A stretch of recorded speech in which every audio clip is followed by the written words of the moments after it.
Welcome to Peace News. We are live this Sunday, October 12th, 2014. It's so good to be with you. Your host, Derek J. You can learn more about me at derekj.me. We've got tons of videos, blog posts. I've just updated the website for you there so you can see one of the latest things. If you visit the website, you'll see is a video of a traffic ticket being dismissed in Keene's District Court. That's right, I won a victory over the week over the city of Keene, who declared me a criminal for criminal parking in a space without feeding the meter.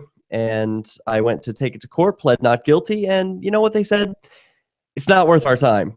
We don't want to schedule a judge, a court clerk, a date, take up everyone's time with the prosecutor, all the pay that they receive for a $5 parking ticket. They said, just forget about it. But I was warned by the prosecutor, this is a one-time thing only. So we'll see. We've got another parking ticket coming up in a month, and I'm looking forward to challenging it. You know, I've heard from the No State Project, another great podcast on LRN.FM, the Liberty Radio Network. The No State Project by Mark Stevens. He wrote a book called Adventures in Legal Land. That's a great book which includes many strategies a person can use to help point out that the courts really can't give you a fair trial and that they have no jurisdiction. They have no authority over you. And so while it may not win, it may not be a strategy for winning in court or getting yourself out of jail, it is still a great strategy for pointing out the violence inherent in the system and then preserve those objections for appeal. Maybe you'll win in a higher court. Who knows? Anyway, I don't expect to win when I challenge parking tickets. I expect to challenge jurisdiction, say, you know, hey, how did it come to be that you get to make these rules over me? Of course, I'll have to ask my questions in legalese, but we'll cross that bridge when we get to it. What have we got for you this week? A bunch of stories. It's going to be difficult to get to all of them. Are warrant canaries legal? Twitter wants to know. Plus, the Free State Project is mentioned in New Hampshire's biggest newspaper, the Union Leader. There are protests in Ferguson. Well, not quite. Not exactly Ferguson, but outside of St. Louis, and they continue to bring violence on both the part of the police and the protesters. St. Louis sit-in is busted by the cops. Not a good place for kids, but that's not what's wrong with this picture. We've got a special award-winning Twitter photo to share with you. Plus, Pornhub, speaking of notable pictures, forced to take down Times Square billboard. They had a billboard up in Times Square for only a few hours. We've got the story for you there. Plus, peaceful resistor of the month. This attorney shuts down the police who stop a black handyman in her D.C. neighborhood. We've got to see that video. Plus, interesting words from a man who's sentenced 15 years for taking his kids back from the state. Remember that guy? What was his name? Bracken or something? We've got his testimony. It's amazing. Plus, Connecticut declared in the state of emergency. The Free State Project gets more good press in the local paper. Plus, the title of this episode, Who Will Build the Rocky Roads? A group of citizens who were just tired of having their road abused and neglected by the city government. They eventually fixed the potholes for themselves, and the government said, no, take those out. We're going to get rid of those, and we're going to punish you. You can't take personal responsibility for your world. You have to leave it up to the negligent government. And finally, a DEA agent sued over a decoy Facebook page. Will we get to all of these stories? Only if I try really hard to talk really fast. The first one, and I think the most important, is, are warrant canaries legal? Now, it doesn't really matter if you or me use a warrant canary or choose to let people know if the government has contacted us. But for big companies like Twitter, this could be a big deal. What is a warrant canary? It's where, let's see, according to this definition, which I disagree with, GigaOM says it's where tech companies are something that it says warrant canaries, which tech companies are using to tell people that government is not using secret orders, are the new front line in legal fight over surveillance. So it's a little complicated. I don't know if the article explains it very well, but Essentially, it's got an image on the website or some sort of clue that the government has not contacted you. And this is a little confusing to begin with. So first of all, why is this even necessary? Because the government can contact you, say, hey, change your website to something that it didn't originally say, or take it down completely, and you can't talk about it. You have a gag order, or you have some threat over your head that if you tell anyone why your website has changed, then you could be imprisoned and jailed and bad things done to you.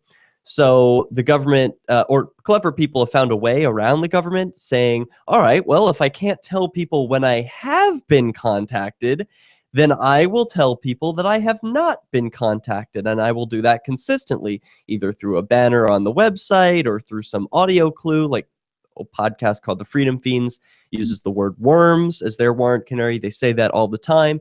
And if they were to stop saying it, people would know that they have been contacted by the federal government. Or websites use a banner that says, we have not been contacted by the FBI. You know, if that disappears, they probably have been contacted by the FBI. Now, that's what a warrant canary is. And websites and companies thought they were safe working around the government's rules to let their customers know that they have been compromised. But now Twitter is suggesting that that too is illegal. Here, this article from gigaohm.com. Tech companies from Apple to Tumblr, faced with a growing number of secret orders from the government, have resorted to a clever legal tactic known as a warrant canary. The canary, popularized by libraries in the wake of the Patriot Act, is a sign that tells the public an organization is not being investigated by the FBI. If the canary disappears, well, you can assume the worst. Now, the federal government is trying to snuff out the use of canaries altogether, telling Twitter that it is forbidden from using zero when it reports on security demands in its transparency reports, the semi-annual documents used by Twitter and other companies to report on FBI and NASA demands. Yikes. So that means it's forbidden from using zero when it reports on security demands. That means it can't tell people that it hasn't been contacted. And in effect, that seems like their warrant canary. So they're saying warrant canaries are legal, according to Twitter. The fact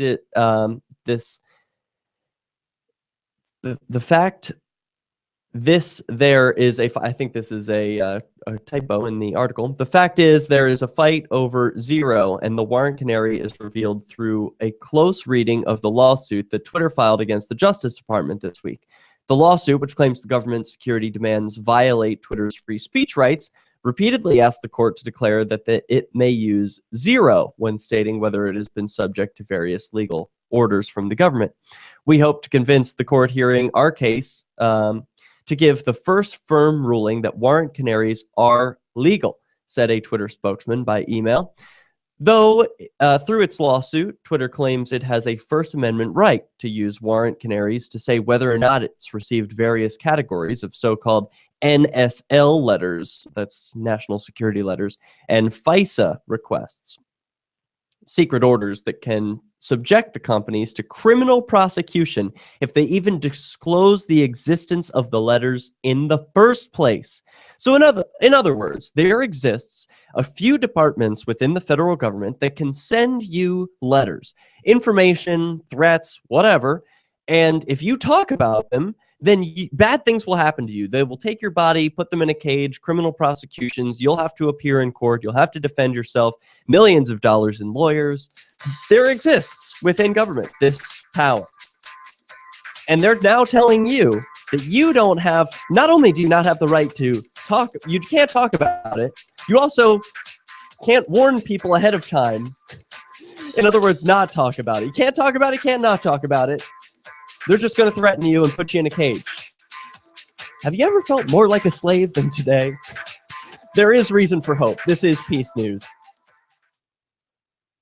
Why does a U.S. orthodontist make more than some CEOs? You get that dental bill and you'll know. Implants, partial or full bridge, the kids need braces? Fractions of U.S. prices. Balloon angioplasty for heart patients in the U.S. is $50,000. Thailand, under $7,000. Heart bypass, joint and hip replacement, cancer, many procedures under the price of your Obamacare deductible and copay. Don't risk bankruptcy. Hit us up now. We'll show you how at AsiaRunLikeHellGuide.com. Phone records, financial and location data, Prism, Tempora, X-Keyscore, Boundless Informant. Hey, y'all, Scott Horton here for offnow.org. Now, here's the deal. Due to the Snowden revelations, we have a great opportunity for a short period of time to get some real rollback of the national surveillance state. Now, they're already trying to tire us by introducing fake reforms in the Congress. And the courts, they betrayed their sworn oaths to the Constitution and Bill of Rights again and again, and can in no way be trusted to stop the abuses for us. We've got to do it ourselves. How? We nullify it at the state level. It's still not easy. The Off Now project of the 10th Amendment Center has gotten off to a great start. I mean it. There's real reason to be optimistic here. They've gotten their model legislation introduced all over the place, in state after state. I've lost count, more than a dozen. You're always wondering, yeah, but what can we do? Here's something important, something that can work if we do the work. Get started cutting off the NSA support in your state. Go to offnow.org. Now that you've found the Liberty Radio Network at LRN.FM, you may want to help expose others to our great programs. To assist you in doing so, you'll find resources at promote.lrn.fm, including details on how to get a free bumper sticker, quarter-page flyers you can print out and distribute, banners for your website, as well as files that will allow you to make your own custom banners and graphics. Visit promote.lrn.fm and help bring new listeners to the Liberty Radio Network. That's promote.lrn.fm. I love My Magic Mud. I drink a lot of coffee. I had stains on my teeth. Then I found My Magic Mud, and I was told it would remove stains. So I paid attention when I brushed the first time. My Magic Mud is black tooth powder, and the difference it made in my teeth in one application was noticeable. With 4, my teeth were as white as you normal folks out there. Please go to mymagicmud.com and buy a jar. There's 150 applications for $25. You can use Bitcoin, mymagicmud.com. Instead of just listening, you can also watch. See the Liberty Radio Network's key New Hampshire-based live shows via our studio cam at cam.lrn.fm. Plus, you'll still be able to listen to the Liberty Radio Network via the cam feed in high quality 24/7, even when there's no live show being produced in our Keene studio. But wait, there's more. Our chat room is built into the cam page so you can interact with other listeners online. Listen, watch, and chat, all free at cam.lrn.fm. That's cam.lrn.fm. Since time began, tyrants have taken aim at personal liberties. Now there's a movie that aims back.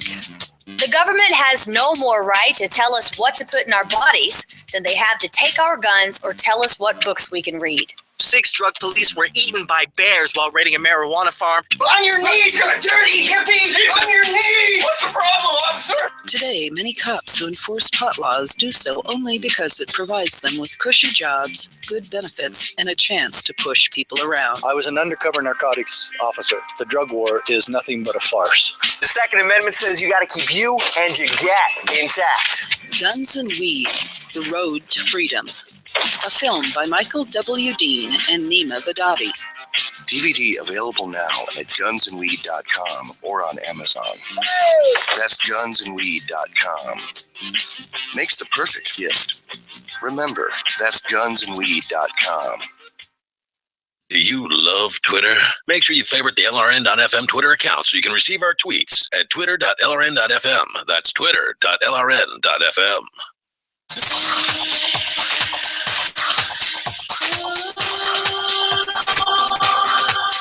Welcome back. This is Peace News.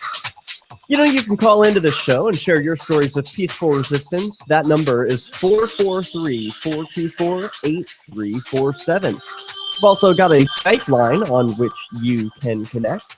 It's open now. Peace News Now is the contact, which you can send a friend request. It will be accepted, and then I will put you on the air. Well, we just talked about Twitter. Are warrant canaries legal? It's not clear. We'll have to figure that out. And us peaceful resistors, we will just tell you when we are contacted by the government. Threats or no threats. Let's talk about that. Who are we peaceful resistors? Well, it includes me, probably you listening, but there are many more of us, and they are concentrating in one particular geographic location. I call that location the Shire. Others may call it New Hampshire. and others just call it home. This is a positive story about the Free State Project, which appeared in the Union Leader today. And I'm just going to read a few excerpts from the article because it is quite long. I encourage you to read the whole thing yourself if this article interests you. Free State Project still going strong 10 years later is the headline by Megan Pierce. She writes, the Free State Project celebrated its 10th anniversary this year. The project is a non-binding agreement among 20,000 like-minded people to move to New Hampshire in an effort to consolidate libertarian ideals in one U.S. state, and in doing so, become a beacon of liberty for the nation and the world. That's the idea, anyway. Signatories agree to move to the Granite State within 5 years of the trigger point of getting 20,000 people to join the Free State movement. At the 10-year mark, 16,086 people have signed on. Still short of the magic 20,000, but a little magic did already happen, with about 10% of those people having moved to New Hampshire. They didn't want to wait. Quote, I think some people thought there's no reason to wait. New Hampshire is already a pretty libertarian state compared to the rest of the country, and I and a lot of other people thought, why not move there and take advantage of what New Hampshire has to offer, said Jason Sorens, who started the movement with an essay he wrote as a Yale graduate student in 2001. Sorens, age 37, of West Lebanon, now teaches at Dartmouth College. I wrote the essay while I was a graduate student, and I proposed it as an idea that I thought would work, attracting libertarian activists to a single state in the country. The state would become a model for the rest of the country. After he wrote the essay, about 500 interested libertarians contacted him, and the project took off. Several states were considered. Eventually, the Live Free or Die state won as the ideal libertarian haven. While some Free Staters have become known as activists or local politicians, most moved here quietly, buying homes, raising families, and starting businesses. The movement attracted entrepreneurs as well as people who want to live off the grid and or homeschool their children.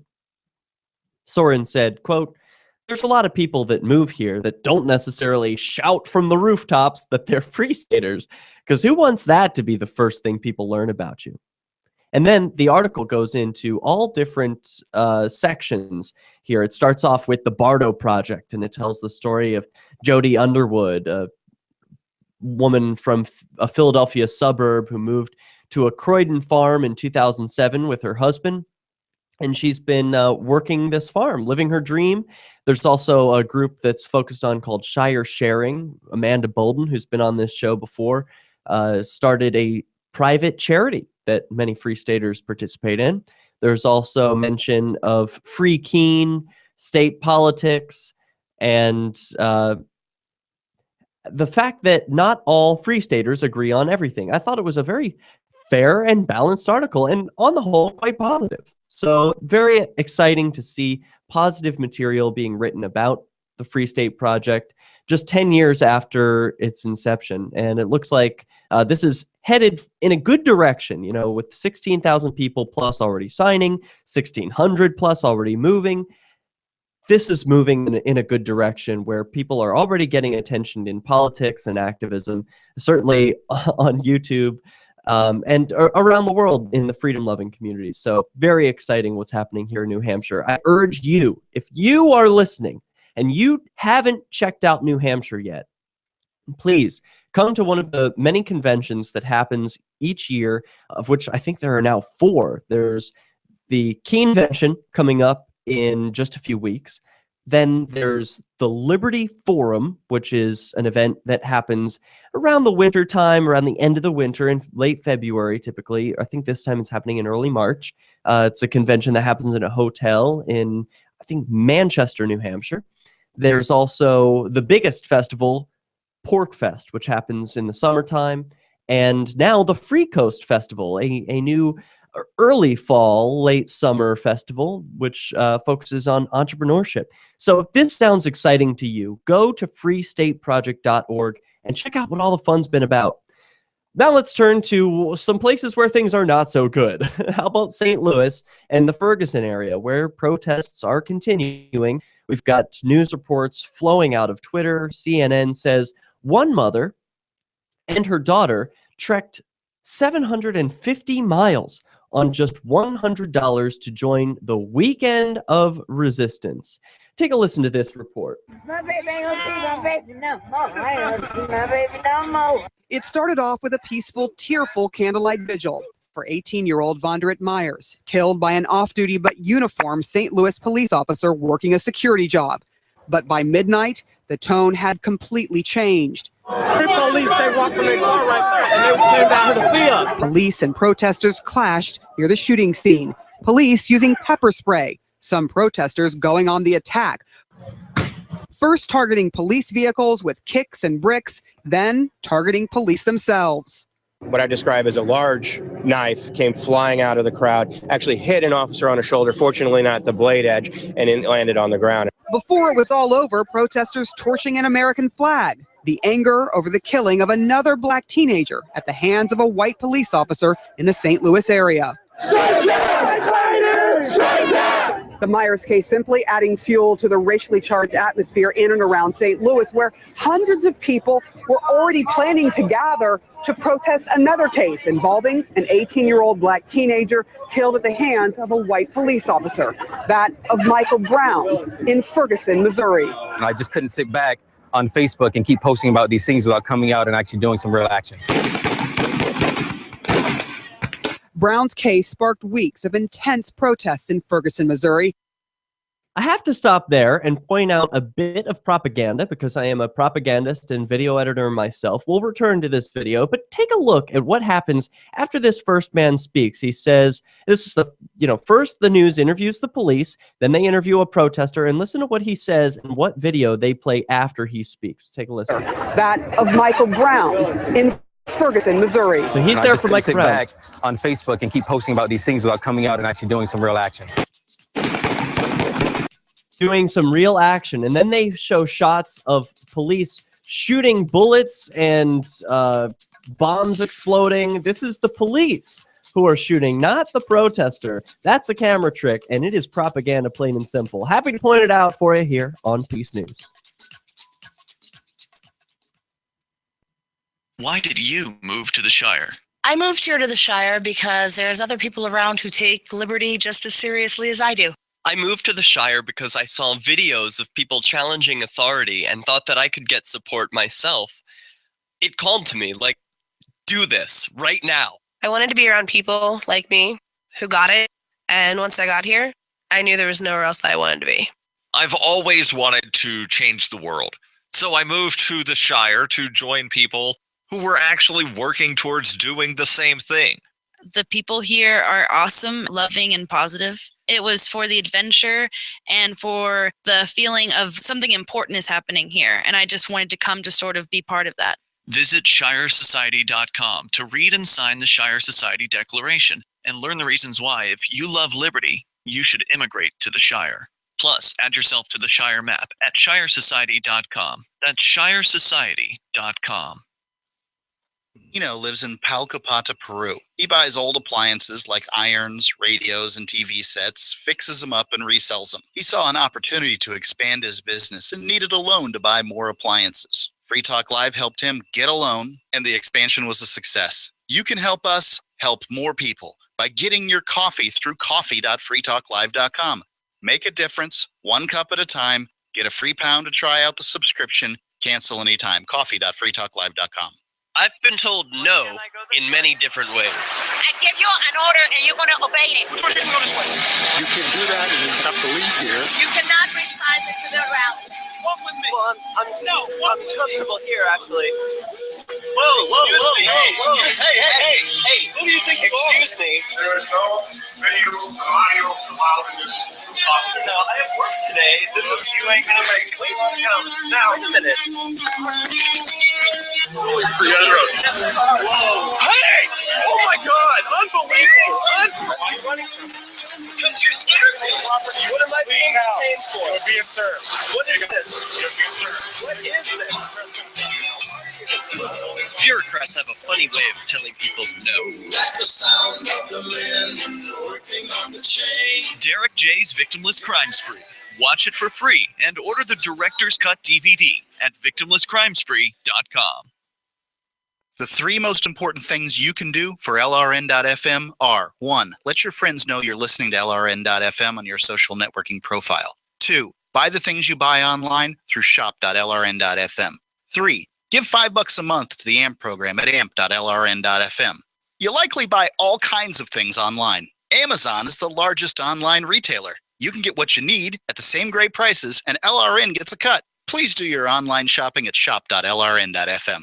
Keenvention is coming up October 31st through November 2nd. Get your tickets now at keenvention.info. Keenvention is your chance to meet dozens of key liberty activists from across the Shire. You can explore the beautiful little city of Keene, discuss various forms of activism with seasoned veterans, attend social events like the costume party. Keenvention received rave reviews last year. If you missed it, visit keenvention.info for full video coverage of every speaker and panel. This year, James Robin Hood Cleveland, Rich Paul, and Free State Project President Carla Garrick will be keynoting. And we'll have all kinds of panels, including the new Cop Block panel and the new Movers panel hosted by the outlaw Josie Wales. Join old and new friends and neighbors in Keene for Keenvention this October 31st through November 2nd. Only 100 tickets are available in advance, so lock yours in now for just $60 or with Bitcoin. Reserve your tickets now at keenvention.info. Visit keenvention.info for more, or look for our page and event on Facebook. That's keenvention.info.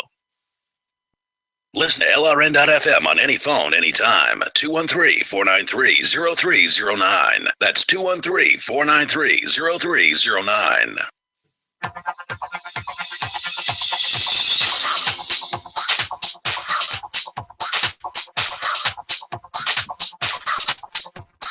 Welcome back. This is Peace News. We're talking about Ferguson and the protesters there. Boy, it's heating up all over again. Apparently, another young man has been killed at the hands of police. He was unarmed. And we return to a story from CNN where we've just seen a bit of propaganda. And I wanted to rewind this video and play it back so that it is completely clear what the media is doing here. And I wonder if it's intentional. It looks like it is intentional, but as a video editor, I would think that it was, that the person who knew exactly what he was doing. But it's so crafted, this propaganda. I have to wonder if this is intentional or just an accident. But take a listen. This young man says that he's there to support Michael Brown during a rally which was organized Brown's days case before. sparked weeks of intense protests in There it is. Ferguson. And then the news shows explosions happening after he said he's there for some action. In Ferguson, Missouri. I just couldn't sit back on Facebook and keep posting about these things without coming out and actually doing some real action. Brown's As if case that's sparked the weeks real of action that he's talking about. Look, you can see he's there in the daytime. He's out with the peaceful crowd of people. And then they play a clip of a bunch of protesters and police clashing with gunfire. I mean, I know what bleeds leads, but I think the media is really being disingenuous with that sort of propaganda clip. Let's turn to another video from what's going on in the boots on the ground in Ferguson. This story, it broke on Wednesday. We were actually live on Cop Block Radio. You can go back and listen to that at copblock.org.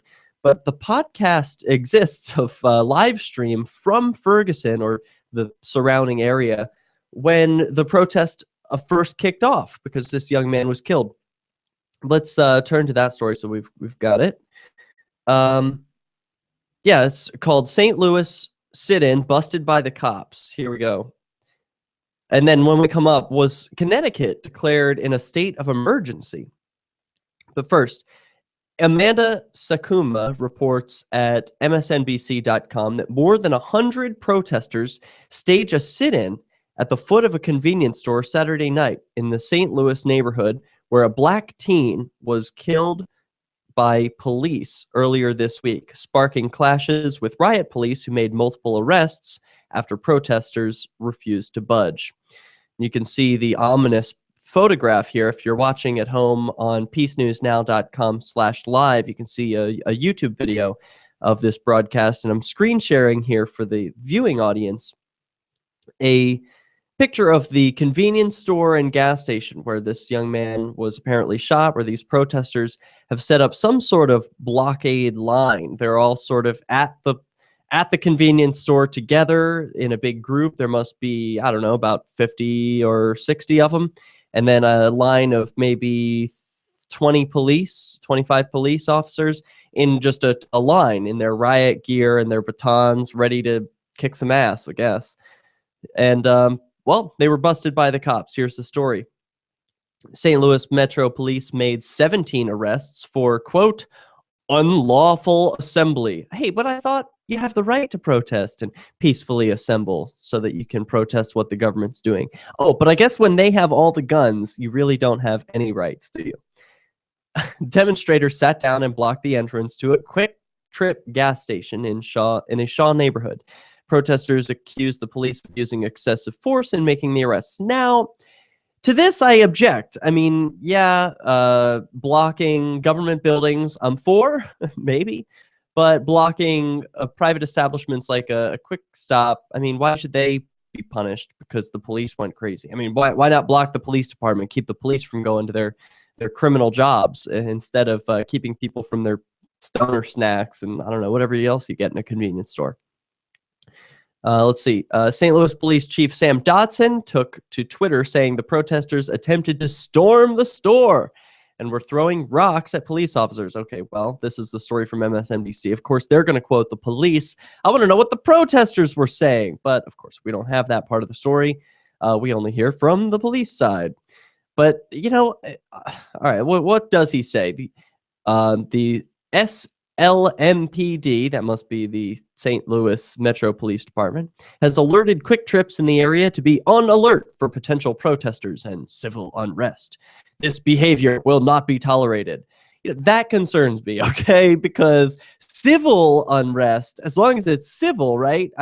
Maybe he means violence, violent unrest. I would question whether or not protests and civil disobedience or civil protests are even a questionable problem. So, all right, I don't know. St. Louis sit-in, busted by the cops. We've got a picture from Twitter of that ominous photograph I shared with you earlier. Plus, people are commenting on it below. Not a good look for the St. Louis Police Department and the Ferguson Police. And others say that lawlessness is just the way the police go now. So let's see. I find it so shocking to be looking at this pic. The amount of military-style tactics proves to be an egregious disregard of civil rights.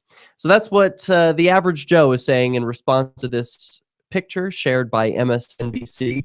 Let's turn next to another Twitter photo that I saw on my feed earlier this morning. Really concerned me. Some people said this was a beautiful photo, should win an award.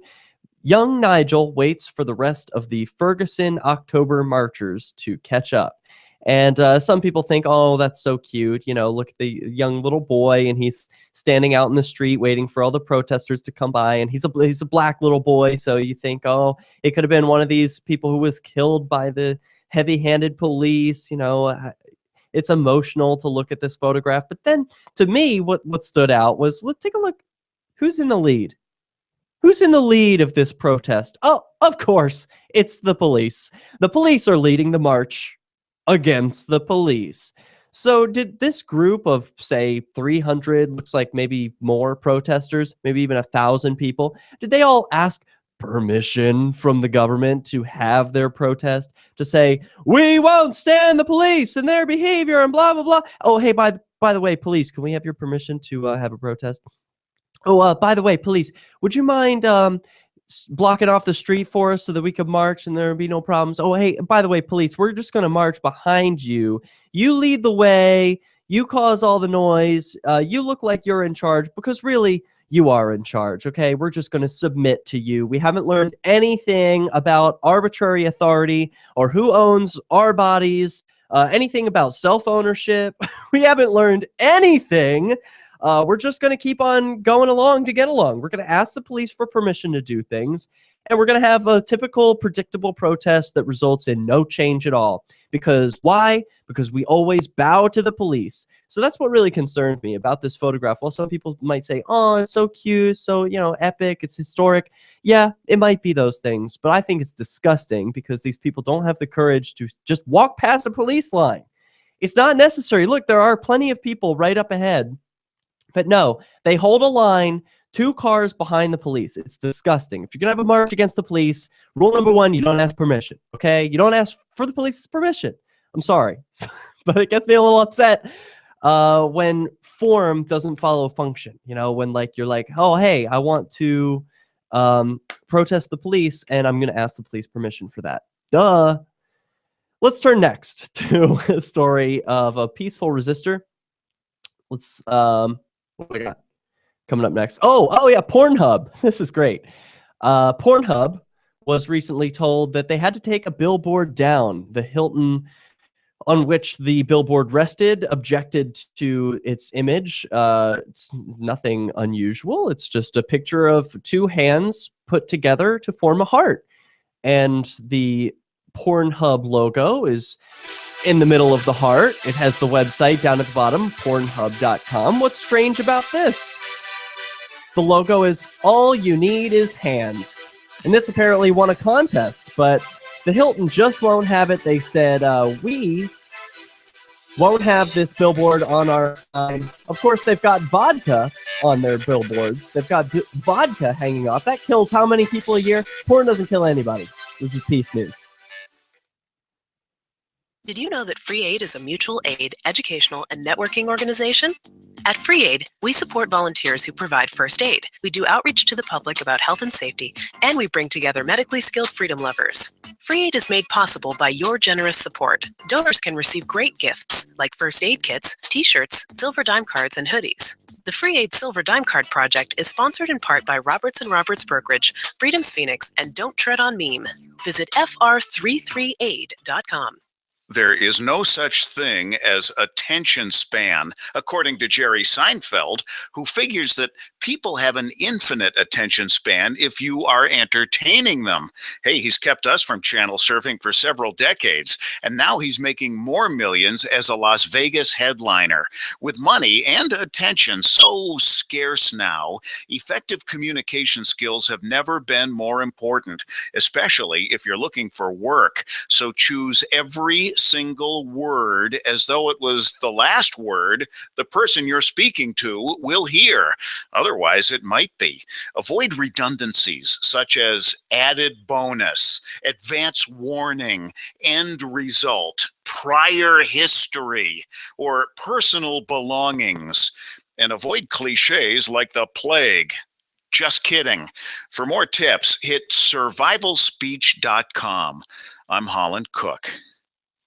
Did you know you can get news updates about what's happening with the Liberty Radio Network delivered in the way you prefer? You can sign up for our email updates at updates.lrn.fm. Plus, you can stay in the loop by joining our Facebook profile at facebook.lrn.fm or follow us at Twitter at twitter.lrn.fm. It's all free, so sign up now at updates.lrn.fm for news updates delivered to your email box, facebook.lrn.fm to follow our Facebook page, and twitter.lrn.fm to receive our tweets. On LRN.FM, we talk a lot about alternative currencies. Did you know that now you can buy gold, silver, and other precious metals with Bitcoins? LRN.FM has partnered with Amaji Metals to bring you great prices on beautiful 0.999 fine silver, as well as gold, platinum, and other metals. Check out their selection and pay with Bitcoins or Federal Reserve notes at metal.lrn.fm. That's metal.lrn.fm. Imagine someone in your community getting in their car, turning on the radio, and hearing the Liberty Radio Network. You can make that vision a reality with your own micro radio station. Visit broadcast.lrn.fm to learn how you can put our programs on the air in your area. You can have LRN.FM running around the clock, and you can even add in your own local shows. Building a radio station is simple, but programming isn't. That's where LRN.FM comes in. Learn more at broadcast.lrn.fm. That's broadcast.lrn.fm. The federal government would like to remind you that while some will tell you to think for yourself, this is not necessary as we have taken care of this for you. Simply pledge allegiance to those who keep you safe and avoid dangerous behavior, worst of which, questioning authority. How long do you want to live in blissful ignorance while each day the state assumes more power over you and your stuff? Do you remember signing off on that? Or do you accept it because it is what it is? I'm sure it feels real nice to tune out, hang out at the mall with your BFFs, and if you have a problem, just vote for the other power-hungry political party for your solutions. I don't have the luxury because one day I found something out. I own myself. And you know what useful thing is in there? My brain! The state can keep trying to tell you what to do from the barrel of the gun, but it's up to you to decide who controls your thoughts. Free your mind from the status quo. It's the first step towards reclaiming your liberty. Well, you got us there. Listen to Cody O'Connor's Off the Air Live every Thursday and Saturday night at 10 Eastern. It's dangerous, hilarious, and live on LRN.FM. You can interact with other LRN listeners on our message board at forum.lrn.fm. That's forum.lrn.fm.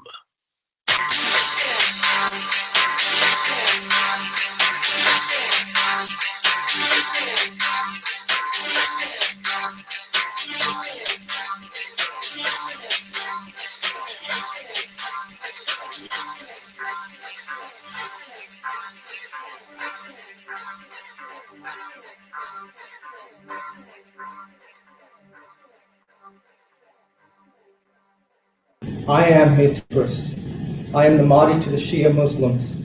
I am the Yeshua or Joshua to the tribe of Judah. I am the Pahana, or the true white friend to the Hopi. I am the Lucifer or morning star to the Freemasons. I have many names for many different religions, all awaiting my appearance among you. I have known the Spirit was part of me, within me. I have known the reason why I've been allowed by God to live when the neurologist predicted death for me long ago. We're listening to Joshua Hacken, who's declaring himself a prophet while in court. This is just the first of many very interesting videos during this man's sentencing. Don't remember his story? You soon will. Take another listen. From my spinal injuries. I am here to warn humankind that the end of days is upon the world. God willing, this one will end soon, so the next one may emerge. I am here to lead God's armies. They have shown themselves across the sky openly these last 2 years. Most recently, these balls of fire have appeared over Washington, D.C. I now call out to them to please come to my aid soon. God willing, the angels of light, the electric gin of smokeless fire will descend upon the earth. Cuckoo, cuckoo. I am here to stand between you and the ultimate truth which is revealed to each of us by the reflecting God on Judgment Day. I alone have the understanding and knowing of the nature of your existence in relationship to God. I alone have to bear the burden of the truth, to stand alone. I know the loneliness of a single being upon the huge plate of the universe who can only reach out to God. I am not God nor a son of God. I am only the servant on this earth. I am also here for my own personal reasons. You can believe me or think me insane, but I must now reveal these secrets regardless of how you take the news and what you decide to do with me. I know the Christians who have been so tragically misled and misguided as to call the prophet Jesus the Son of God will think me evil. That those that blaspheme and make God's servants into gods will take their misguided beliefs to their illogical conclusion and call me Antichrist. Nothing could be further from the truth. Okay, so to be honest, that's not the clip I wanted to show you. That's the man who took his kids to Cuba ranting at the end of his 15-year sentence. That's right, he was sentenced to, I don't mean to laugh, 15 years for taking his kids back from the state with his wife and moving to Cuba. Yep, they took their kids, moved to Cuba. It was against the rules. The government said no, and now they're punishing him with 15 years in prison. Is that going to help his kids? No. Looks like he's a little bit nutty. I'll give you that. But is 15 years in prison really the answer? Take a listen to what he said after he was sentenced.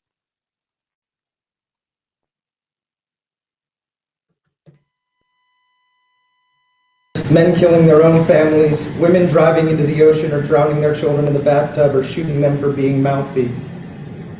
Zombie attacks where faces are eaten or men are disemboweled themselves.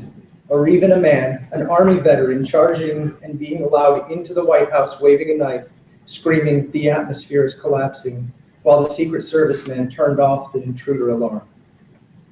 You can deny the outright tyranny of our government sponsoring Al-Qaeda. The United States Central Intelligence Agency has recently given M1 Abrams tanks, Humvees, guns, rockets, and missile launchers to terrorists. Obama has given them money. Then these terrorists are falsely called Muslim.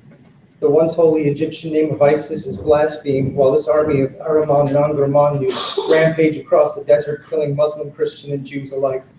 All right, so why's he got to do that, right? Why's he got to mix truth with crazy?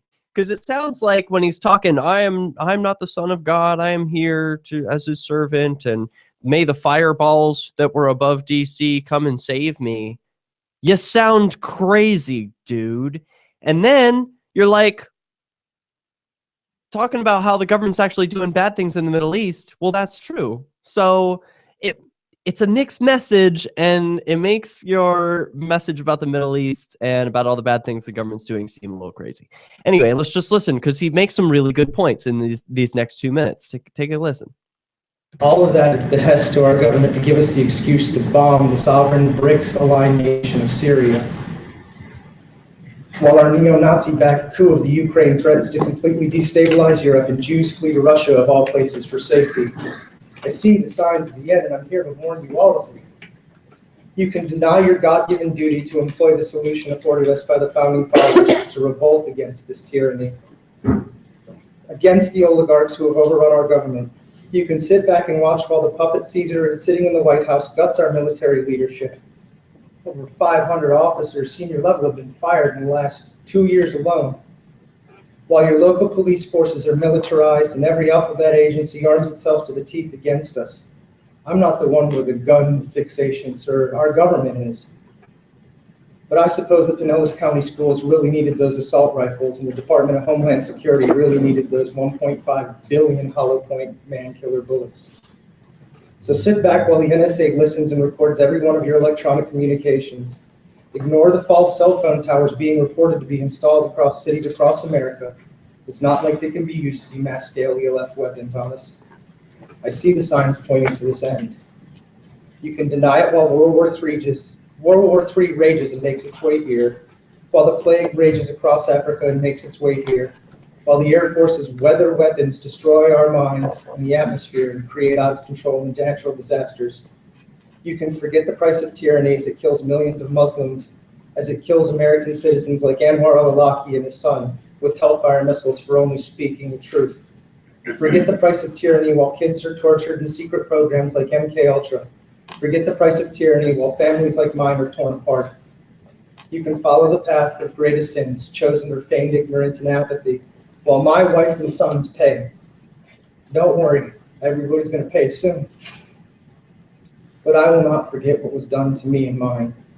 What was done by the wicked, and more importantly, what was not done by good people. And more importantly, what was not done by good people. And all right, take a look at this because we are cutting edge today. We don't want that Fox News. Thank you. So yeah, Hacken sentenced to 15 years for the crime of bringing his child to Cuba against the wishes of the state. What was that all about? Well, Fox News has a little bit of backstory for us. Not only, was he sentenced to 15 years for this, his wife was sentenced 10 years. And let's see, they say sentencing has come for the Hackens, the couple that made worldwide headlines when they kidnapped their children and fled from Florida to Cuba. It's an interesting choice of the word kidnapped. How does one kidnap one's own children? Well, in crazy government world, the government owns your kids, and you kidnap them from the government when you take them without their consent. The judge sentenced Joshua Hacken to 15 years in prison for the crime, but it's what's happening before the sentence that has many talking. Hacken was given the chance to address the court, and those in the room say he took the opportunity and ran with it for over 30 minutes. Hacken went on a rant accusing the government of conspiracy, warning the court that the end of the world is near, and even proclaiming himself a prophet. Then, through tears, he told the judge he and his wife took the kids from their grandmother because at the time he felt he was going insane and needed to flee the country with his family. Interesting defense.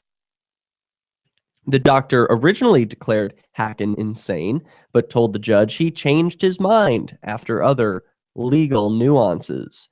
Hacken's wife, Sharon, accepted a plea deal for the kidnapping last month. She was sentenced to 7 years in prison. So, such a wild story. I don't know where to even go with this. It's just an interesting thing, isn't it? I mean, this guy has some things right and some things wrong. Maybe he is going insane. Maybe his kids weren't safe with him. It's unclear. There's not a lot to know about this story, except that, I mean, just that the government wronged him. I mean, the fact that he couldn't have his kids, the fact that they consider that kidnapping when he took them from, I think, his mother or mother-in-law, it just seems wrong. And to be sentenced 15 years, the punishment doesn't fit the crime. So he is a peaceful man. He didn't hurt anyone. And to be sentenced to 15 years for a peaceful crime of having your kids just shows how criminal the government can be and how it's not necessary and how it is responsible for the dissolution of the family unit and society at whole. This is Peace News. We'll be back after this trip from the free market. We've got a story you are not going to believe. No, they always ask, who will build the roads? Well, turns out these citizens built their own roads and government tore them up. This is Peace News. Attention. Have you been in a serious automobile accident? Then you need to call our attorneys now. We specialize in helping our clients get compensated for major auto injuries. If you've been in any type of car or motorcycle accident and you've been seriously injured, you may be entitled to significant financial compensation. Our attorneys have recovered millions and millions of dollars for injured clients. There are no out-of-pocket costs to you ever. We only receive a fee when we win your case. We are available 24/7. If you've been in an accident and been seriously injured, make this free call to our attorneys now. Call the Personal Injury Center at 800-648-9173. 800-648-9173. 800-648-9173. That's 800-648-9173. This ad is paid for by participating member law firms. We are not an attorney referral service. Representation may not be. The 3 most important things you can do for LRN.FM are: 1. Let your friends know you're listening to LRN.FM on your social networking profile. 2. Buy the things you buy online through shop.lrn.fm. 3. Give $5 a month to the AMP program at amp.lrn.fm. It's my firm belief that the AMP program is the best use of your charitable dollar among liberty-oriented groups. Support all your favorite organizations, but make sure you give $5 a month to the AMP program at amp.lrn.fm. If there was a place that liberty-minded people had been elected to political positions and were rolling back government, would you move there? If freedom lovers had secured a 20% voting block and can veto most bad bills, would you move? Well, the time has come to sign the pledge at freestateproject.org. These things have happened in New Hampshire, and you can join us and help. freestateproject.org. Sign up now at freestateproject.org. More Peace News Now is coming up next, live after the news, here on the Liberty Radio Network, LRN.FM. From Keene in the Shire, the Liberty Media capital of the world, this is Daryl W. Perry, host of FPP Radio News for Sunday, October 12th, 2014. Silver is trading at $17.41 per ounce. Gold is valued at $1,224 per ounce. And according to BitcoinAverage.com, the average price of Bitcoin is $360. Antiwar.com reports losses continue to mount in the Kurdish town of Kobani along the border between Syria and Turkey, and while the YPG militia says they've succeeded in defending the town's central square, the Islamic State takeover continues to seem inevitable. Kurdish militia officials pushed for a further escalation of U.S. airstrikes against the Islamic State and the surrounding area, though with the fighting now taking place street to street inside the town itself, it's hard to imagine the U.S. being able to target the fighters without leveling neighborhoods. The Islamic State has been pushing against Kobani on and off for months now, and in the offensive over the last several weeks has seized more than 350 villages in the surrounding area. The loss of Kobani effectively means the end of a significant independent Kurdish presence in Aleppo. It could also be the beginning of the end for an independent Syrian Kurdistan as the remnants fall back into the northeastern corner of the nation and refugees continue to pour into Turkey. Though they're all ethnically Kurdish, the leadership in Iraqi and Syrian Kurdistan are starkly different, with the Iraqi Kurdish government built around a handful of powerful families, and the Syrian Kurdish territory run mostly by political parties with their roots in Turkey. FPP Radio News is brought to you by the Doublespeak Dictionary. The Doublespeak Dictionary by Leslie Starr O'Hara satirizes the marked difference between the ideal of we the people and the reality of we the elite, while offering an insightful glimpse into the clockworks of the totalitarian mind. Ever irreverent, but never irrelevant, the Doublespeak Dictionary serves as a subversive and humorous, but timely reminder that the emperor has no clothes. The Doublespeak Dictionary is available from Amazon.com and all major bookstores. Wired reports lawyers for Ross Ulbricht have spent the last 2 months shifting the focus from their client charged with creating the billion-dollar drug market, Silk Road, and putting it onto the potential illegality of the FBI's investigation. In a 38-page ruling on Friday, Judge Catherine Forrest dismissed the defense's motion to suppress evidence that hinged on the argument that law enforcement had violated Ulbricht's Fourth Amendment right to privacy from an unreasonable search. Just last week, Ulbricht's lawyers went so far as to contend that the FBI had illegally hacked a Silk Road server in Iceland without a warrant to determine the location. But the judge's rejection of that argument comes down to what may be seen as a fateful technicality. She argues that even if the FBI did hack the Silk Road server, Ulbricht had not sufficiently demonstrated that the server belonged to him and thus can't claim that his privacy rights were violated by its search. She wrote, "Defendant has brought what he must certainly understand is a fatally deficient motion to suppress evidence. He has failed to take the one step he needed to allow the court to consider his claim regarding the investigation. He has failed to submit anything establishing that he has a personal privacy interest in the Icelandic server or any of the other items imaged and or searched and or seized." That argument may seem like a catch-22. If Ulbricht were to claim ownership of that server, he would seem to incriminate himself, but Forrest writes that Ulbricht could have nonetheless claimed the server in a pre-trial statement that could not be used against him as evidence.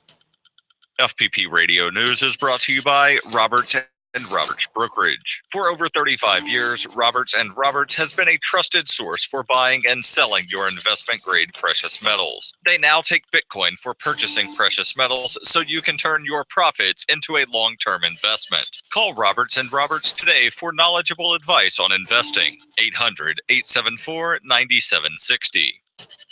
Reuters reports thousands of protesters marched through St. Louis on Saturday as part of a weekend of demonstrations against police violence organized after the fatal shooting of an unarmed teenager by a police officer over the summer. After a peaceful half-mile march through downtown, protesters rallied at Kiner Plaza. Organizers included Hands Up United, an activist group that emerged after the August 9th shooting of 18-year-old Michael Brown in suburban Ferguson, Missouri. Civil rights organizations and protest groups have invited people from around the country to join vigils and marches in the St. Louis area from Friday to Monday. This has been FPP Radio News, online at fppradio.com. You are nothing more than the reflection of a grim, pitiless world, and this is The Onion Week in Review. Following the Supreme Court's ruling on same-sex marriage this week, overjoyed gay couples in Florida rushed out of their homes to have their marriages denied to them. Homosexual couples throughout the southern state told reporters they were ecstatic over the landmark decision supporting gay rights and said they couldn't wait in line and have their requests to be wed rejected by their home state. And in science news, scientists probably discovered a frog or something. They're always doing that sort of shit. In other news, an 8-year-old boy surprises his Marine father during a firefight in Afghanistan. Johnny Depp is now physically unable to walk unless whimsically teeter-tottering across a rolling log, wobbly plank, or swaying beam. And Silvio Berlusconi is transferred to a steamy, all-female penitentiary. If you're seeking a celebrity interview, stay away from that bastard Tobey Maguire, who apparently can't even pick up a phone to say he has a schedule conflict and won't be able to make it into the studio. For more, keep checking theonion.com. This is the Onion News Network.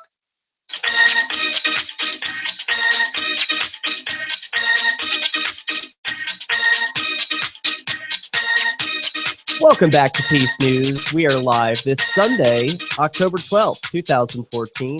It's 6 p.m. here on the East Coast in Keene in the Shire, the Liberty Media capital of the world. Right now, there is a public gathering that happens every Sunday from 5 to 7 called Social Sundays. In fact, there's always so much going on in Keene that often events overlap. I'm never able to make it to Social Sundays because I broadcast on this show, but it's where Keene activists and others in the Shire area like to convene in Keene, have a drink, have a chat, talk with their friends and neighbors about what's going on, not just the world of activism, but what's going on in your life. It's a fun time. There's a happy hour. Drinks and food is cheap. So if you're in the area and you're in listening distance of my voice, why don't you head on over to McHugh's, where every Sunday the Keene activists meet for Social Sundays. It's a fun time. I wish I could be there and do this at the same time. Maybe one day I'll broadcast from Social Sundays. That would be pretty cool. Hey, speaking of public events that happen here in Keene, I want to also make a mention that Rich Paul gets out of jail. Oh, I wish I had some canned applause for the show. Yay! Rich Paul gets out of jail. It's very exciting. If you don't know who Rich Paul is, just Google his name, Rich Paul Pot Activist, and you'll find plenty of articles. He made it to Vice.com. I think he even made some international news because he was facing 81 years in prison for selling pot, a plant. Can you believe it? It's just the wrong piece of vegetation that he had in his pocket, and he admitted to selling it. He said, yeah, I sell this to people. They're interested in having it, and I bring it to them. And that is what the world should be like, really, in my opinion, is peaceful people making consensual interactions with each other. The part that I don't like is where these nasty people with guns interfere, intrude, and inject themselves into a voluntary interaction between two consenting adults and say, hold it right there. I have to involve myself, and you are going to jail. Rape cages for the both of you.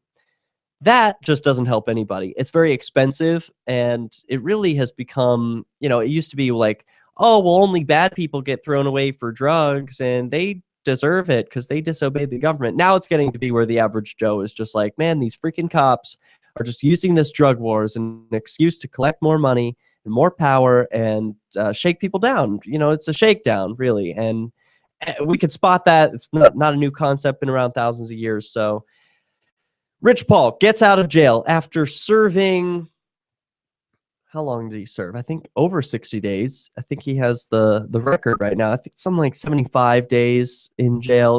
It was gosh, it's awful that I don't know this. But he was sentenced to, I think, a year. It feels like much longer. I don't know. Gosh, I really don't know, honestly. I'll have to check on the next break and find out. But it's always so difficult to tell because the way jail is designed, it's like they want you to be forgotten. I've been there. I know what it's like. You're forgotten in a lot of ways. When you can't interact with people, when you don't see them on a regular basis, or you don't have a way to interact with them online, you get forgotten. And, I don't say this to put down any of the activists who didn't write to me or didn't visit or anything. It's not like that at all. It's just that jail is a time when you are out of the world. You are in another part, in a cell, and it's really just you're in your head. That's the only place where you can be. You get these white walls and these concrete walls and maybe a window if you're lucky. Not everyone even has that. Some face a brick wall. So jail is a special time of isolation. He gets out of jail this Tuesday. I will be there to pick him up at 6 a.m. I'm very excited to do that. And then at noon, some activists and I are going to a restaurant here in Keene, by his request, the new Keene buffet, so that he can eat as much as he wants. Because in jail, of course, you're just given a plate and you don't have any choice in it, and it's the same food every week. So this will be very exciting for him to be able to eat as much as he wants and to chow down on all different kinds of delicious food. So very exciting when an activist leaves jail. It's good to be in a place like Keene where you have a lot of support. I mean, if I was in jail in Philadelphia and then got out, yeah, my friends would have a party for me. It would be cool. But I wouldn't be coming back to the anarchist support network who says, yeah, man, you took on the state, faced 81 years. Like, that's a hero right there. Other people would call that stupid. But I think it's heroic to stand on principle and say, no, I plainly admit guilt. Yes, I sold pot. But no, I should not go to jail for it. That takes a lot of courage. And that's the kind of world that I want to be in. That's the world I want to see, where people are courageous and honest and say, yes, I committed what you would call a crime. Do what you will with my body now. You're going to throw me in a cage? Do it. I will be moral. I will always speak the truth, and I will engage in voluntary interactions with other adults. You don't have to do that. You can be a violent thug, but I, for one, will be moral. I think that takes a lot of courage, and Rich Paul is an amazing human being for doing that. Research him, and if you can, I think he's got a fundraiser still going. It's at gofundme.com/GoRichPaul. So if you go there, gofundme.com/GoRichPaul, there have been a few donations trickling in as he's been in jail. We had a brief hang up because he was... some of his donations were removed. The link to them was removed because he was raising money in Bitcoin. But you can see here at gofundme.com/GoRichPaul, there is a fundraiser still ongoing. You can donate. And you can see there have been the average donation about $20. So if you can kick $20 to Rich Paul, I think he'd appreciate it. Give him something to start with when he gets out. Definitely... The goal of $3,500 was so that he could pay off the state. That hasn't happened, so he likely won't need that money. But it would be nice to raise just a little bit more money so that he can have something when he gets out this Tuesday. Every dollar helps. Thank you for your support. So let's continue with the news, shall we? We just heard from interesting words from Joshua Hacken, who was sentenced to 15 years after kidnapping, in air quotes, his children back from the state. Now, we turn to a story from the Daily Mail, who writes about a group of people who tried to put speed bumps on their road because it wasn't repaired. But now the council wants them dug up.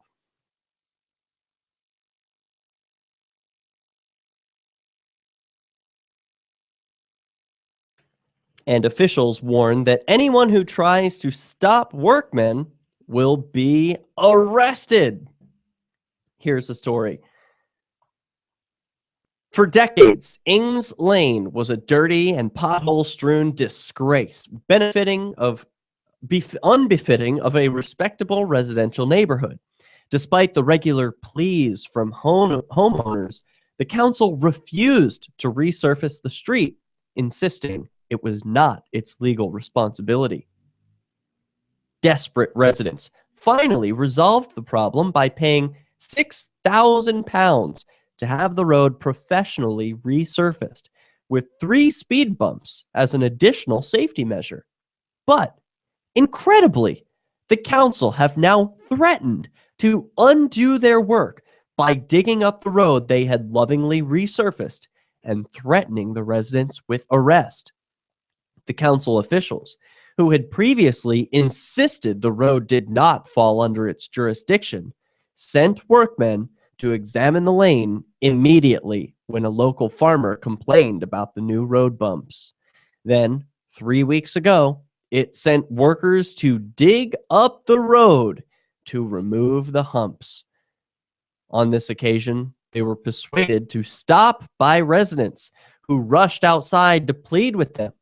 However, council officials have now told furious residents that despite their previous attitude, they have the authority over the road. After all, and the illegal speed bumps will have to go. Homeowners have even been threatened with arrest if they try and stop workers removing them next time. The farce has left the families living in the 5 detached properties along the resurfaced 60-meter stretch of road in a state of utter disbelief. Well, you better believe it, Submedicine, because even though the government says you're not under their jurisdiction, they can change their mind anytime they please. Oh, it turns out you do fall under our thumb. We're going to change the rule on you and threaten you with arrest if you try and change it. This is Peace News. This Your Family Today tip is brought to you by Juicy Juice, 100% juice, providing a full serving of fruit in every 4 ounces. Visit us at juicyjuice.com. When it comes to nutrition, kids need both fruits and vegetables every day to stay healthy and grow. For the ideal mix, your kid should have at least 1.5 cups of any veggie or 100% veggie juice, and 1 cup of any fruit or 100% fruit juice a day. For more tips like these, visit us at parenthood.com/yourfamilytoday. Free Media and Publishing Company, founded in June 2009 with the mission of ensuring a free press for the freedom movement, and is committed to spreading the message of peace, freedom, love, and liberty. FPP also gives new authors. If you're going south on 10 from Keene to Swansea, look out for the officer. He's looking to generate some revenue. That's all. Bye. Weekly news, views, and commentary in the FPP Freedom Minute and Peace, Love, Liberty Radio at fppradio.com, and the monthly newspaper FPP News at news.fpp.cc. Find FPP online at fpp.cc.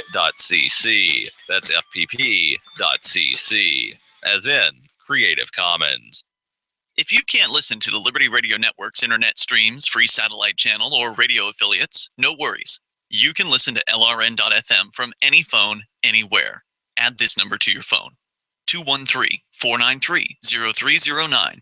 It's a long-distance call, so make sure you're familiar with your phone's calling plan. The Liberty Radio Network listen lines are locked into our stream 24 hours a day. Call 213-493-0309. That's 213-493-0309. Are you a political activist who does things that the government might not like? Then this free ebook may save your life. Rats is your guide to protecting yourself against snitches, informers, informants, agents provocateur, narcs, finks, and similar vermin. Rats was written by OG libertarian Claire Wolfe. Rats is a short book, easy to read, and available free in many formats. Download Rats free at rats-nosnitch.com. That's rats-nosnitch.com. DVD, books, music, instruments, periodicals, computers, software, electronics, photo, cell phone, office products, home and garden, bed and bath, furniture, kitchen, pet supplies, automotive, hardware, apparel, shoes, jewelry, grocery, healthcare, sports and outdoors, toys, games, used, and more. It's a department store at your fingertips. Shop.lrn.fm. Get all your shopping done, get a great deal, and a portion of your purchase goes to benefit the Liberty Radio Network when you shop at Amazon via shop.lrn.fm. On Free Talk Live, we're bringing people to the ideas of liberty every day. From wrestling superstars like Glenn Jacobs. You guys really are having an impact, I believe. Like I said, a lot of where I am now is due to listening to Free Talk Live. You changed my mind on some very important issues years ago. To random people tuning in on the radio. I was kind of stuck in the left-right paradigm. I heard your show by chance on a Saturday night. From there, I went on, joined the Free State Project, and become an amplifier. So, I mean, that's really the reason why I amp is because I know that if it wasn't for you guys being on as many stations as you are, I never would have found the ideas of liberty. Your amp will directly change more lives by getting Free Talk Live in front of people looking for talk radio online and on the air.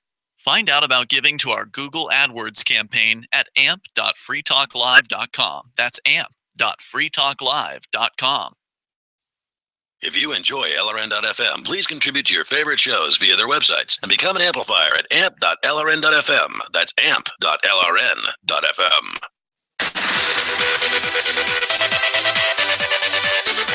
Yeah, welcome back to Peace News. Hey, something cool just happened. While we were away at break, I received a special call on the New Hampshire Porcupine 411 line. And that, for those of you who are not familiar, is a special number, which those of us who moved to New Hampshire for more freedom, we call ourselves porcupines, which porcupines can use to send a blast message out to other porcupines. So the way it works is I'm in an emergency or some other reason I want to send a message out to a large group of people. I dial up this number, and out shoots an email and a Twitter thing, I think, a link that goes out, text message to all people's phones that tells you a new message has just been recorded.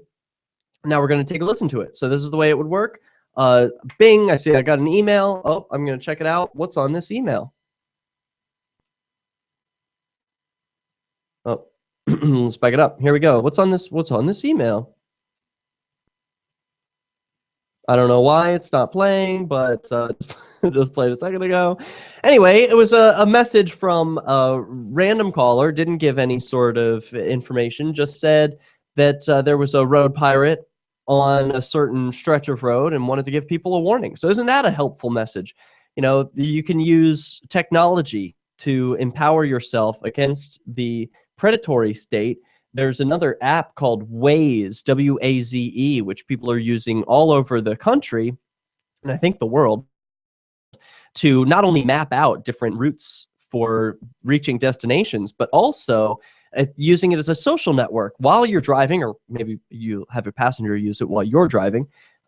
You can tag police and say whether or not they're visible or hidden, what their location is, and whether or not they're still there if they were tagged earlier.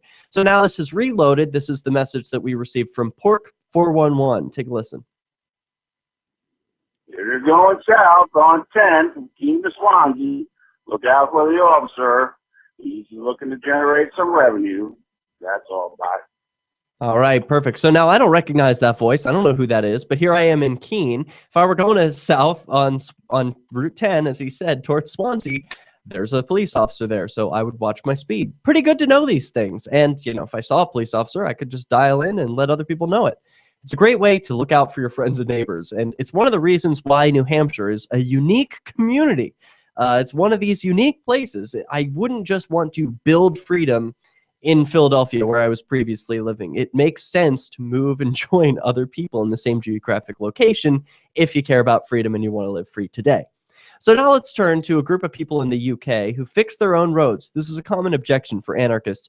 But how would the roads be built? Well, when the government doesn't do things, people just do them themselves. So who builds the roads now? People. And who would build the roads without the government? People. So let's take a listen to what happened in the UK. This is the story from Mail Online. Oh my God, again, I have a totally frozen video. This is so frustrating.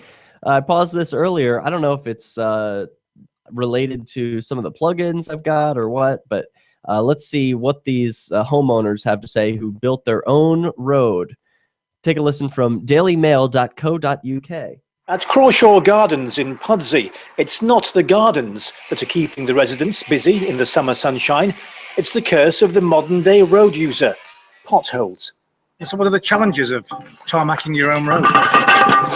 Well, you have to have the equipment, or something like. You have to have the manpower.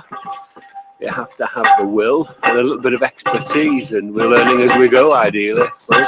And they can't turn to the council for help, as this normally quiet cul-de-sac is unadopted. Haven't been adopted by the council, so we've got to pay for it. But why have we got to pay for the rates? The same rates as the people who are adopted. So it's just silly. So what's it been like doing it? Is it hard work? It's hard work. It's a good job it's sunny.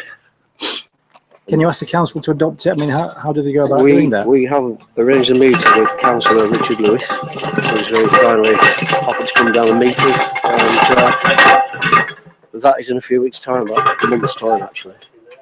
But the last word we had was the council have run out of money, so there's no way that they're going to do an unadopted road. There's still plenty more to do to make Crawshaw Gardens pothole-free. Meanwhile, could it be the start of a new career for Yorkshire's latest road gang? £40 an hour. Is that each or between you? No, that's each. All right. So how would the roads be built by people who decide that it's worth it to build them? And like you said at the end, £40 an hour, he's got a price too. I mean, he's willing to do his own road for free, of course. But if you want roads built, you can just pay for them. Guess what? People currently pay for roads. There's a tax attached to all gas that people purchase. So you're already paying for them. So don't act like you wouldn't pay for them in a free society. Let's return to the story from the dailymail.uk, because I have a feeling that video was taken before it was decided that the road would be torn up. So let's see. Returning from the article, wealthy entrepreneur John Wade, age 36, described the council as inept. The council claimed the road wasn't theirs when we needed work doing, but now the work has been done. They say they are saying it is an adopted road. It is ridiculous. For more than 20 years, the state of the road in the village of Arskey near Doncaster, South Yorkshire, severely damaged the quality of life. The unsurfaced road was riddled with potholes, which damaged cars, and was a constant nuisance for pedestrians. It was muddy in wet weather and dusty in dry conditions. Children in one family were sent to school in plastic bags on their feet due to the mud and dust thrown up by vehicles. It was so bad that residents had to keep their windows shut in the height of summer. Very occasionally, the council temporarily patched up the worst holes to placate residents, but no long-term repairs were ever done. In March, a private contractor hired by residents totally resurfaced the stretch of road, and residents also laid grass verges to improve appearance and pedestrian safety. It transformed their lives in the summer, with children able to ride bikes and parents safely pushing buggies. It transformed the council, it says, but the council's U-turn means the new traffic calming measures are set to be removed. Pensioner Mick Crundell, age 66, lived there for 20 years with his wife Linda, age 64. He said, quote, "The council have always said it is an unadopted road and not their responsibility. It doesn't make sense that we've been complaining to them for decades to get the road fixed, and yet, after one complaint and no investigation, they come and start digging up our new road." Now, they are happy for the road that the residents put in to stay, but are saying the road is theirs and the bumps have to go. Does that mean they're now going to foot the bill for the work that's been done? We feel completely let down by the council. No, the government is not going to pay for the work that you've done, submitisons. It's going to say, hey, thanks for the newly paved road. We're going to destroy the stuff that we don't like, and we're going to leave the stuff that we do. Thanks for paying. So what do you think? Would you build your own roads at the cost of no longer having an oppressive city council? Maybe you would be the first to build new roads in the Shire, the free society of the future. This is Peace News. Keenvention is coming up October 31st through November 2nd. Get your tickets now at keenvention.info. Keenvention is your chance to meet dozens of key liberty activists from across the Shire. You can explore the beautiful little city of Keene, discuss various forms of activism with seasoned veterans, attend social events like the costume party. Keenvention received rave reviews last year. If you missed it, visit keenvention.info for full video coverage of every speaker and panel. This year, James Robin Hood Cleveland, Rich Paul, and Free State Project President Carla Garrick will be keynoting. And we'll have all kinds of panels, including the new Cop Block panel and the new Movers panel hosted by the outlaw Josie Wales. Join old and new friends and neighbors in Keene for Keenvention this October 31st through November 2nd. Only 100 tickets are available in advance, so lock yours in now for just $60 or with Bitcoin. Reserve your tickets now at keenvention.info. Visit keenvention.info for more, or look for our page and event on Facebook. That's keenvention.info. If you want to move to the free state and you're looking for some real estate, well, I know a guy who's really great. It's the realtor Mark Warden. Do you want a home with 20 acres, a lakeside cabin, any takers for renters, buyers, and sellers too? Mark Warden is the guy for you. PorcupineRealEstate.com. I'd like to tell you about our newest innovations in helping to keep our communities safe. Problem Creation Policing.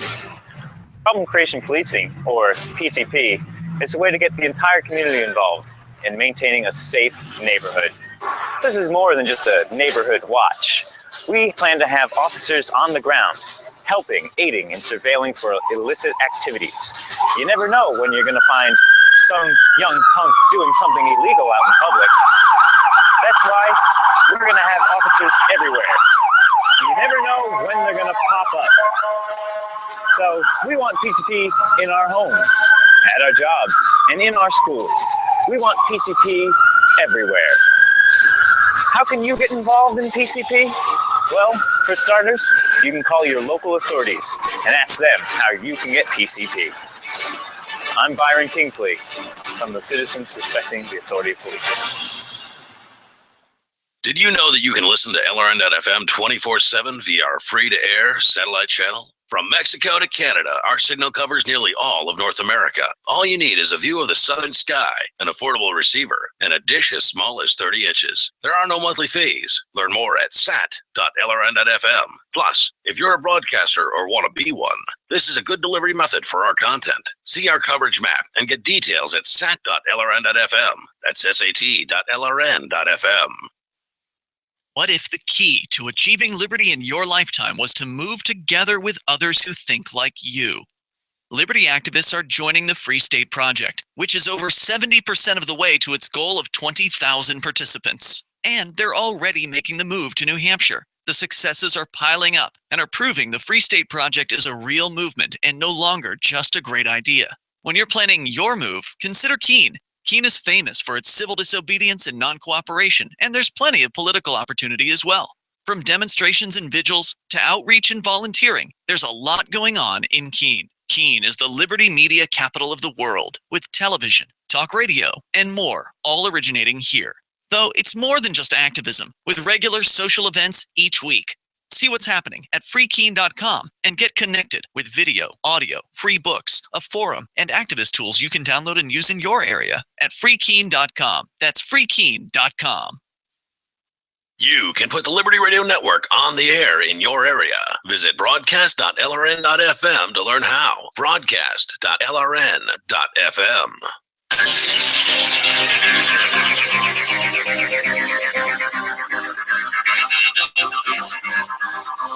Welcome back to Pete's News.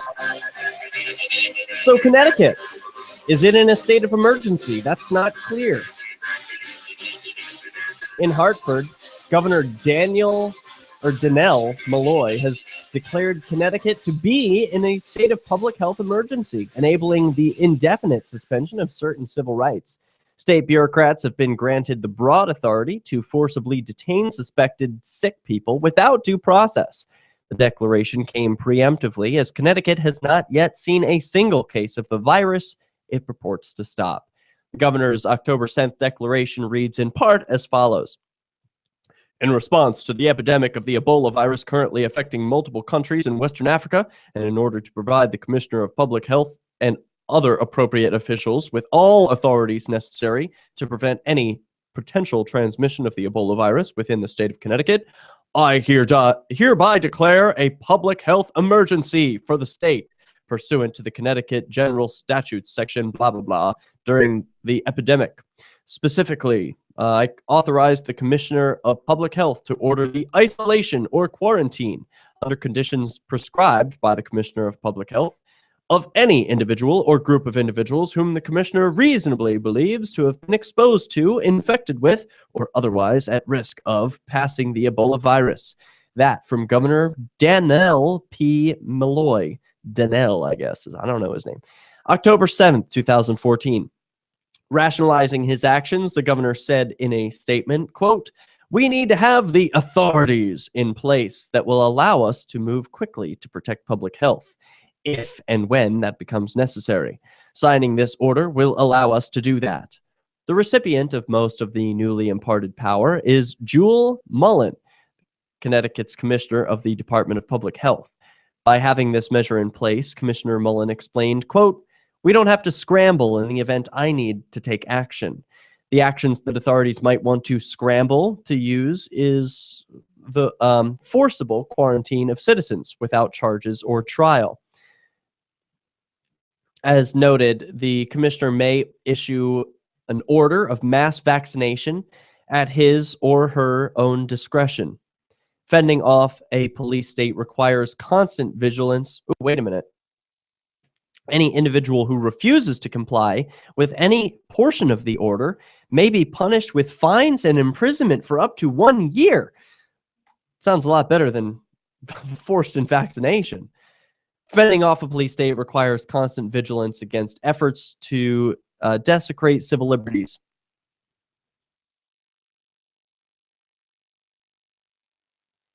As the current scenario has shown us, a climate of fear of disease, terrorism, foreign threats, etc., makes it all too easy to suspend constitutional rights with minimal public resistance. Many people actually feel grateful to see the government absorbing great powers, taken with the promises of keeping them safe. The state of public health emergency will remain in effect indefinitely until lifted by the governor. So how likely do you think he is to just abdicate power? It's not likely. It doesn't seem likely to me that he would give up his state of emergency power until he leaves office. Isn't that typically how those things go? You take on as much power as your people are going to let you have, and then you keep that as long as you can. That's the rule of power. So it seems pretty odd to me that the penalty of fines, imprisonment up to 1 year, they don't seem to be that harsh, although it doesn't include that in prison they can force vaccinate you and there's not really much you could do about it. So if you refuse to comply with forced vaccination and then go to jail, you might be forced vaccinated anyway. I know I was forced vaccinated twice because I went to jail here in Keene and they injected me with a serum thing. I don't know what it was. And they said it was a tuberculosis test. I'll take their word for it, but I don't even think they know what's actually in the package that they're administering. Either way, if I didn't take the injection from the state employee, then they were going to put me in a not comfortable place for 23 hours a day and not allow me access to certain things like salt packets, ketchup packets, a fork, so that I could eat meals. No visitations except for 1 hour, I think, per week via video visitation. No contact with the outside world, like 1 shower every 3 days, all sorts of restrictions if you don't take their forced injection. So just something to consider. While I do recommend disobeying the state calmly, peacefully, politely, I don't know. It might not be in your best interest. It's just something to consider, something to balance when you're thinking about disobeying. So, all right, Connecticut in a state of emergency. Just another reason to move to New Hampshire. What about this? A DEA agent sued over a decoy Facebook page. Boy, I love to see justice when it sometimes is served. This time against a DEA agent who used a Facebook page as a decoy. Here's the story from CBSnews.com. Government and a drug enforcement agent are accused of violating a woman's right to privacy. The agent went undercover to create a Facebook account. It used the woman's name and photos from her cell phone. It was seized after she was arrested as a minor player in her boyfriend's drug ring. The story was first reported by BuzzFeed News. Legal analyst Ricky Kleeman is here. Ricky, good morning. Good morning. So is this a violation of privacy? I think it's a big violation of privacy. Not only did they seize her cell phone, which is just fine, we know that that's permissible, but they went inside it and then decided to create a false Facebook account with her own photographs, not only things that were suggestive photographs, but a photograph of her son and her niece, little kids. Very dangerous. This is really scary to think a government agent could create a false Facebook page. The agent admits to doing it, and he says that she implicitly consented. How so? Well, I do not think there's anything as implicit consent, even if she's arrested as a felon and she's cooperating, because she did not know that he created this false persona, this Facebook page. She had no Facebook page. And when she finds out about it, she immediately then goes and files a complaint against the DEA. She did not like this. So implicit consent, it's not like he asked her. It's not like he even said, please help us, by the way, I have your cell phone. It's like going into your house, a law professor said, looking at your photographs, taking them, and then deciding to post those. And they continued to have it posted even after they found out. Even after, if it wasn't for BuzzFeed breaking this story, this was still online this week. You have to remember, we're going back to 2010. So the government has just simply let this go. And I think now the government is reviewing it. It'll make a big difference. Thanks, Ricky. Thank Good to see you. Good to see you. Oh, well, thank goodness now the government is reviewing the government's wrongdoing, because I'm sure they're going to find that they should punish themselves very harshly and that they should never make this mistake again.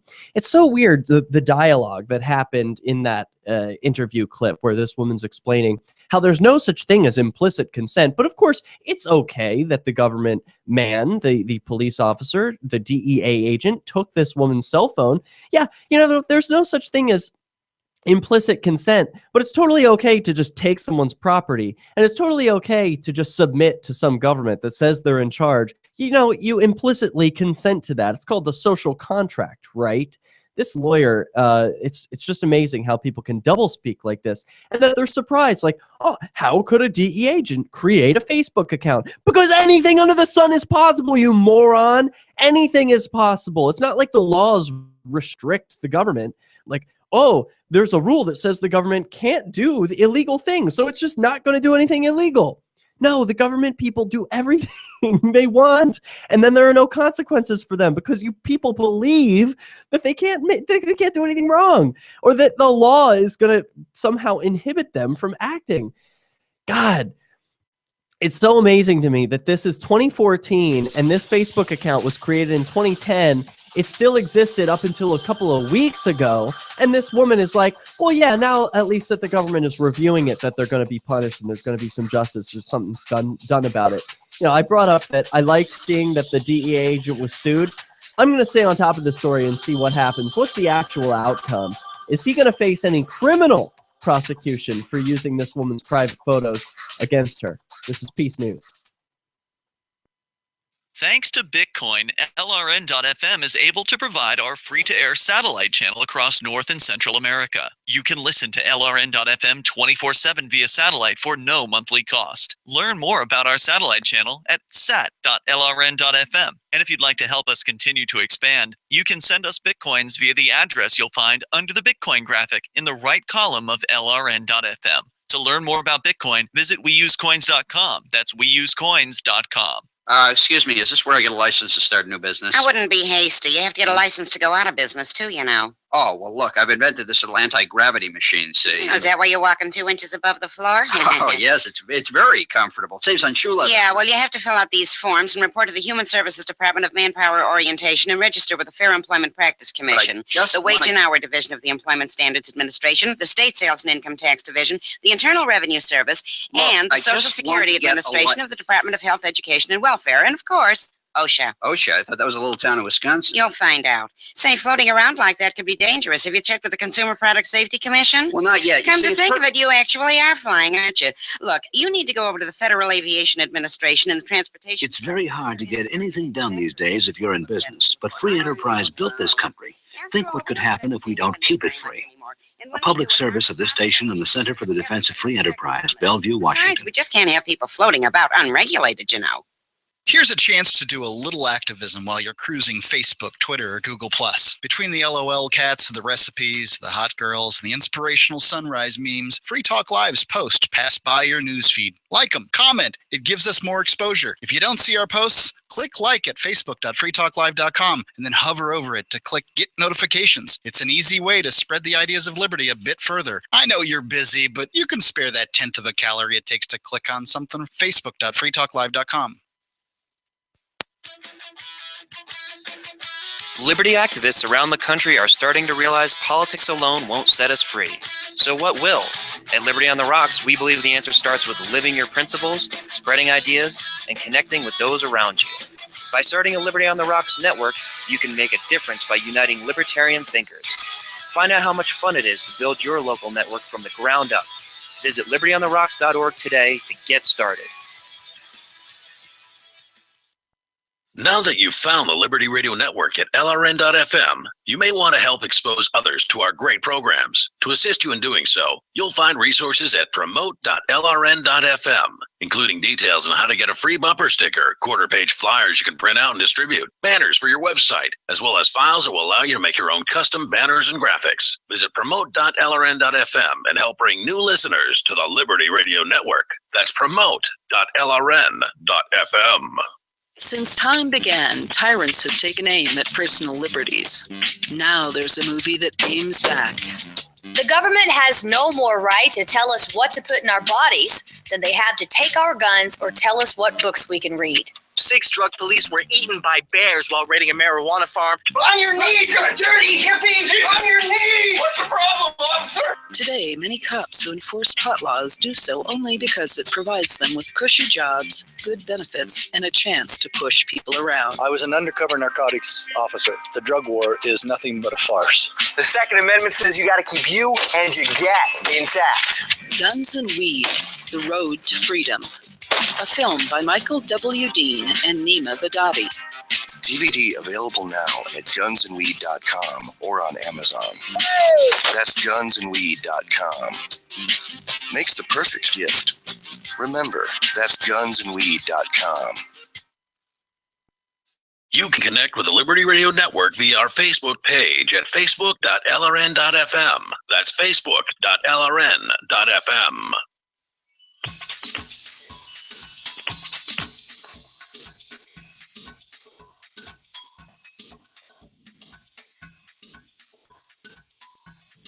All right, let's do it. This is the final segment of Peace News. This is Sunday, October 12th, 2014. It's been a pleasure being with you. We've had so much important news in the world of peaceful resistance going on this week that finally people show that average citizens can build their own roads without a government, even though the government came and cracked down on them, punished them for doing so. We've also learned that St. Louis is not a great place to bring your kids. Oh, but that the Free State Project is here in New Hampshire. That warrant canaries may be illegal, but peaceful resistors don't care. And now Connecticut is in a state of emergency. And a DEA agent is being sued over making a decoy Facebook page after stealing a cell phone from a woman and posting her private photos to the internet. Now, 4 years later, he's being sued. Maybe some justice will happen. Now, let's turn finally to the peaceful resistor of the month. She is, what's her name? Crap. Jody Westby. That's right. Her name is Jody Westby. And she's a female attorney and CEO of a company called Global Cyber Risk LLC. Listen to this story by John Vibes at thefreethoughtproject.com. Headline, "Please leave our neighborhood. Rich white woman defends elderly black man from cops." Last week, an elderly African-American man was walking through a wealthy neighborhood when outside of Washington, D.C., he was confronted by 2 African-American Washington Metro police. Without any reason, the officers stopped the man and began to question him. The man had allegedly expressed some dissatisfaction with how he had been singled out, and the officers then ordered him to get on the ground. Jody Westby, a white female attorney and CEO of a company called Global Cyber Risk LLC, witnessed the altercation while working from her home office. She immediately ran out to confront the police and asked her housekeeper to record the developing situation. Westby quickly ran to the man's defense, saying that he was a friend and associate of many people living in the area. The police informed Westby that they were responding to a report of burglary and said that they stopped to question the man to see if he had anything to do with the incident. Westby did not back down and demanded that the officers tell her the address of where the report came from. When they provided her with the address, she informed them that they were blocks away from the alleged crime and weren't even in the right neighborhood. Then she informed the officers that she is an attorney and that they did not have the right to detain him. After threatening to report the officers, she picked the man up and carried him away, saying to them, "Please leave our neighborhood." Westby then said to the officers as they were driving away, "Just because he's black doesn't mean he's here to rob a house. He works for us. He's been in this neighborhood for 30 years. Westby then said to the officer, Westby later said, "You got a white woman and a Hispanic woman standing up for a black man against two black cops. It was shameful how they behaved. And if it were Columbia Heights or some other neighborhood, it'd probably be worse." It was very interesting in the sense of getting a picture of how black cops treat other black people and how humiliating that was for him and how they were treating him just like a dog. This incident shows how important it is for people to stick up for one another and start recording and asking questions when someone is being hassled by a police officer. If there was just one person like Jody Westby on every street, the world would be a safer place. Here's the video. We have a call. There's no secret place. Excuse me, what address did you get a call for?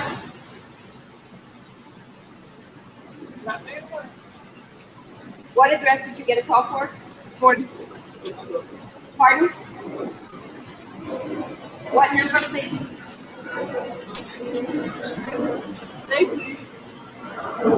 And you ain't know my sister. She's 60-something years. Dennis, let me handle this. I know. Dennis.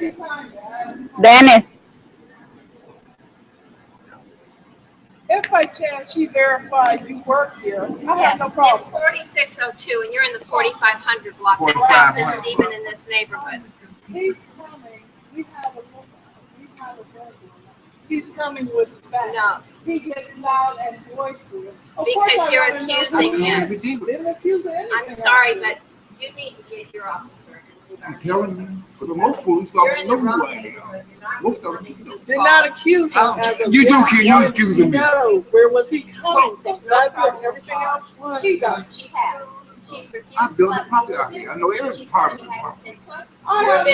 Refused anything. Come on, Dennis. Sir. You said you can go. No, because Come on, you're coming. if you don't even know my sister Metropolitan Police. I'm disabled. Come on, you just come with me. I know it. No, stop. No, hold on. I got She it. doesn't have the authority to stop him. You You know- need to tell her that. Because I'm reporting this. I'm an attorney and this is wrong. That's Now wrong. please leave our neighborhood. Come on. Would you like a card? Ma'am, would you like a card? Here you go.